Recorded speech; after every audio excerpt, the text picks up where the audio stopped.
जय श्री कृष्ण। भगवान कृष्ण अर्जुन को कह रहे हैं कि हे श्रेष्ठ भरत वंश के अर्जुन, ज्ञान और विज्ञान को बचाने के लिए कामना को बलपूर्वक मार डालो, बलपूर्वक रोको, नहीं तो ये तुम्हें नुकसान कर देंगे। अर्जुन ज्ञानी पुरुष हैं, उन्हें समझने में थोड़ा सा देर लग सकता है, पर वो समझ जाते हैं। आज इंसान संसार में जो कुछ भी कर रहा है वो उचित नहीं कर रहा है। जो कुछ भी वो सोच रहा है वो अच्छा बात नहीं सोच रहा है। जहां भी जा रहा है जहां नहीं जाना चाहिए। इंसान इस संसार में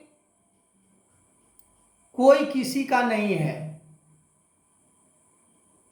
यदि अर्जुन को अपना भाई समझता दुर्योधन, तो अर्जुन को ये सभी कार्य करने की जरूरत नहीं थी, युद्ध लड़ने का जरूरत नहीं था। आपस में भाई यदि प्रेम से वो रहते, जो उनका अधिकार था वो अधिकार उन्हें सौंप देते तो उन्हें युद्ध करने की जरूरत नहीं था। पर कामना इतना प्रबल है कि अच्छे अच्छे ज्ञानी को भी कामना अर्श से लाकर फर्श पर पटक देता है, गिरा देता है। हमें कामना से बचना है। अब कामना किस रूप में हमारे मन में प्रवेश करता है, ज्ञान और विज्ञान से हम समझ सकते हैं कि कामना हमें किस तरह से संसार रूपी दलदल में फंसाता है। जब कामना के ऊपर विजय कोई मनुष्य प्राप्त कर लेता है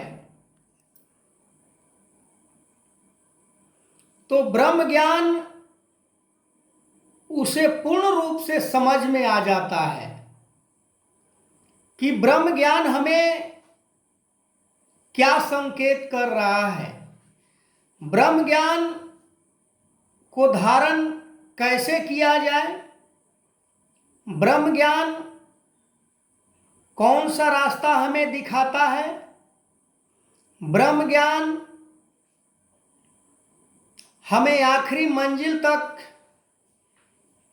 कैसे पहुंचाएगा।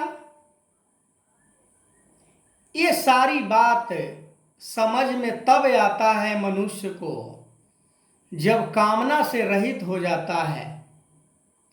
वो सही सही परमात्मा को देख पाता है, वो पूरे पूरे परमात्मा को देख पाता है, जो आज पूरे संसार को मान्यता है कि परमात्मा को नहीं देखा जा सकता है। पर वो कभी ये नहीं सोचता कि हमारे मन के अंदर कितना कामनाएं हैं, हमारे मन के अंदर कितना वासनाएं हैं, हमारे मन के अंदर कितना इच्छा है, हम कितना निस्वार्थ होकर जीवन जी रहे हैं, हम कितना परहित में जीवन जी रहे हैं, हम कितना दूसरे लोगों के लिए जीवन जी रहे हैं। ये सभी बात हमें समझना पड़ेगा, तभी परमात्मा को प्राप्त कर सकते हैं।